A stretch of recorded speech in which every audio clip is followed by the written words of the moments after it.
പരിശുദ്ധമായ നാമം വാഴ്ത്തപ്പെടുമാറാകട്ടെ. എൻ്റെ പ്രിയപ്പെട്ടവരെ, നിങ്ങൾക്കായി സമർപ്പിക്കുന്ന വചനങ്ങൾ. ദാനിയേൽ പറഞ്ഞു, ദൈവമായ കർത്താവേ, അങ്ങെന്നെ ഓർമ്മിച്ചിരിക്കുന്നു, അങ്ങേ സ്നേഹിക്കുന്നവരെ അങ്ങ് ഉപേക്ഷിച്ചിട്ടില്ല. ദാനിയേൽ 14:38.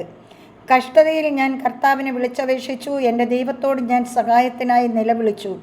അവിടുന്ന് തൻ്റെ ആലയത്തിൽ നിന്ന് എൻ്റെ അപേക്ഷ കേട്ടു. എൻ്റെ നിലവിളി അവിടുത്തെ കാതുകളിലെത്തി. 18-ാം സങ്കീർത്തനം 6-ാം വാക്യം. പ്രത്യാശയുടെ തടവുകാരെ, നിങ്ങളുടെ രക്ഷാദുർഗത്തിലേക്ക് മടങ്ങിപ്പോകുവിൻ, നിങ്ങൾക്ക് ഇരട്ടി മടക്കിത്തരുമെന്ന് ഞാൻ പ്രഖ്യാപിക്കുന്നു. സക്കറിയ 9:12. യൂദാ ഭവനത്തെ ബലപ്പെടുത്തുകയും ജോസഫിൻ്റെ ഭവനത്തെ രക്ഷിക്കുകയും ചെയ്യും. അവരുടെ മേൽ അലിവ് തോന്നി ഞാൻ അവരെ തിരിച്ചു കൊണ്ടുവരും. ഞാൻ ഒരിക്കലും തിരസ്കരിച്ചിട്ടില്ലാത്തവരെ പോലെ ആയിരിക്കും.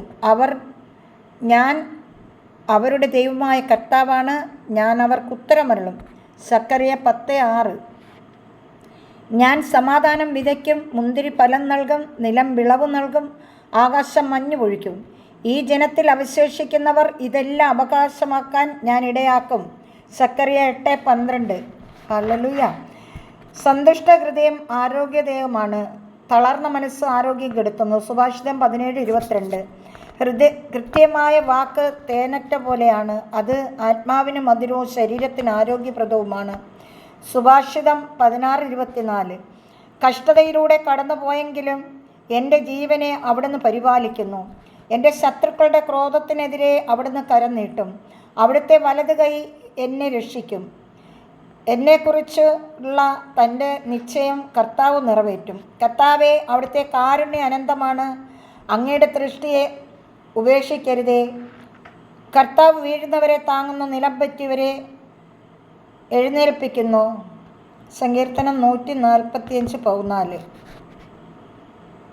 അവിടുന്ന് ഹൃദയം തകർന്നവരെ സൗഖ്യപ്പെടുത്തുകയും അവരുടെ മുറിവുകൾ വെച്ച് കെട്ടുകയും ചെയ്യുന്നു. സങ്കീർത്തനം 147:3. കർത്താവിൻ്റെ വചനം. കർത്താവിൽ ആശ്രയിക്കുന്ന ദൈവത്തിൻ്റെ മഹത്തായ പ്രിയപ്പെട്ട ജനമേ, നിങ്ങൾക്ക് എല്ലാവർക്കും യേശുവിൻ്റെ നാമത്തിൽ സ്വാഗതം. ഈ വചനങ്ങളെല്ലാം നിങ്ങളുടെ ജീവിതത്തിൽ നിങ്ങൾക്ക് വളരെ ബലപ്പെട്ട വചനമായി മാറട്ടെ. നമ്മളുടെ കർത്താവിൻ്റെ വചനം ആകാശവും ഭൂമിയും കടന്നു പോയാലും കർത്താവിൻ്റെ വചനം ഒരിക്കലും കടന്നു പോകത്തില്ല. കർത്താവിൻ്റെ വചനം എന്നേക്കും നിലനിൽക്കുന്ന വചനമാണ്. ആയതിനാൽ നമ്മൾ വചനത്തെ മുറുകെ പിടിക്കുകയും ദൈവത്തിൽ ആശ്രയിക്കുകയും ദൈവത്തിൻ്റെ സ്നേഹത്തിൽ വളരുകയും അതോടൊപ്പം ദൈവം പറഞ്ഞതുപോലെ മറ്റുള്ളവർക്ക് വേണ്ടി നമ്മൾ പ്രാർത്ഥിക്കുകയും ചെയ്യണം. ഹല്ലേലൂയ. പ്രാർത്ഥിക്കുകയും പ്രവർത്തിക്കുകയും ചെയ്യണം. ഹല്ലേലൂയ. എന്തെങ്കിലും നന്മ ചെയ്യുവാൻ കഴിയുമെങ്കിൽ അത് മറ്റുള്ളവർക്ക്, അത് അർഹതയുള്ളവർക്ക്, ആ സഹായം ആവശ്യമാണെന്ന് അർഹതയുള്ളവർക്ക് മാത്രം സഹായിക്കുക. എല്ലാവരെയും സഹായിക്കരുത്, പാപികളെ പ്രത്യേകമായി സഹായിക്കരുത്. പ്രിയപ്പെട്ടവരെ, നമ്മളുടെ സഹായം വാങ്ങിച്ചുകൊണ്ട് ഷാപ്പിലേക്ക് കയറുന്ന ഒരുപാട് പേരുണ്ട്. നമ്മളുടെ സഹായം വാങ്ങിച്ചുകൊണ്ട് പല തിന്മയിലേക്ക് പോകുന്നവരുണ്ട്. അങ്ങനെയുള്ളവരെന്നും സഹായിക്കാൻ പാടില്ല. ദൈവത്തിൻ്റെ മക്കൾ ആരെന്നും ദൈവത്തെ വിളിക്കുന്നവരാരെന്നും മനസ്സിലാക്കി ദൈവഭക്തന് നന്മ ചെയ്യുക. പ്രഭാഷകൻ്റെ പുസ്തകം 12-ാം അധ്യായത്തിൽ വ്യക്തമായി പറയുന്നുണ്ട്. ഹല്ലേലൂയ.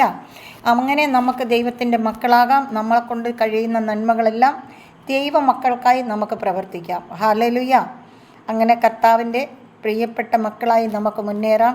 എൻ്റെ എല്ലാ പ്രിയപ്പെട്ടവർക്കുമായി പ്രാർത്ഥിക്കുന്നു, അവരുടെ എല്ലാ വിഷയങ്ങൾക്കുമായി പ്രാർത്ഥിക്കുന്നു.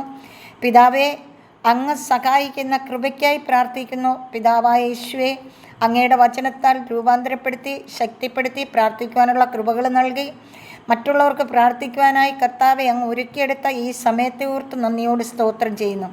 അനേകർ കർത്താവെ അടിയനെ വിളിക്കുവാനും പ്രാർത്ഥിച്ച പ്രാർത്ഥനയ്ക്ക് ദൈവം ഉത്തരം കൊടുത്തു എന്ന് പറയുവാനും ഇടയായിട്ടുണ്ടല്ലോ. ആയതിനാൽ അതിനെല്ലാം സമർപ്പിച്ച് പ്രാർത്ഥിക്കുന്നു. അങ്ങ് ചെയ്ത മഹത്തായ പ്രവൃത്തികളെ ഓർത്ത് പ്രാർത്ഥിക്കുന്നു. നന്മകൾ ചൊരിയുന്നതിനെ ഓർത്ത് പ്രാർത്ഥിക്കുന്നു. എല്ലാവിധ അനുഗ്രഹങ്ങളും പ്രാർത്ഥിക്കാൻ ചെന്നിരിക്കുന്ന മാതാപിതാക്കളെ എല്ലാം സമർപ്പിച്ച് പ്രാർത്ഥിക്കുന്നു. വിശേഷാൽ ഇന്ന് പ്രാർത്ഥന ചോദിച്ചിട്ടുള്ള എല്ലാവരെയും ഓർത്ത് പ്രാർത്ഥിക്കുന്നു. ദൈവമേ, എല്ലാവരെയും അനുഗ്രഹിക്കണമേ, വിശുദ്ധീകരിക്കണമേ, അവർക്കാവശ്യമായ എല്ലാ നന്മകളും കൊണ്ട് നിറയ്ക്കണമേ എന്ന് പ്രാർത്ഥിക്കുന്നു. ഈ പ്രാർത്ഥന കേൾക്കുന്ന എൻ്റെ എല്ലാ പ്രിയപ്പെട്ടവരെ അനുഗ്രഹിക്കണമേ. പിതാവായ ദൈവത്തിൻ്റെ സ്നേഹവും പുത്രനായ ദൈവത്തിൻ്റെ കരുണയും പരിശുദ്ധാത്മാവിൻ്റെ അഭിഷേകവും എൻ്റെ എല്ലാ പ്രിയപ്പെട്ടവരുടെ മേലും ഇരിക്കുമാറാകട്ടെ എന്ന് പ്രാർത്ഥിക്കുന്നു.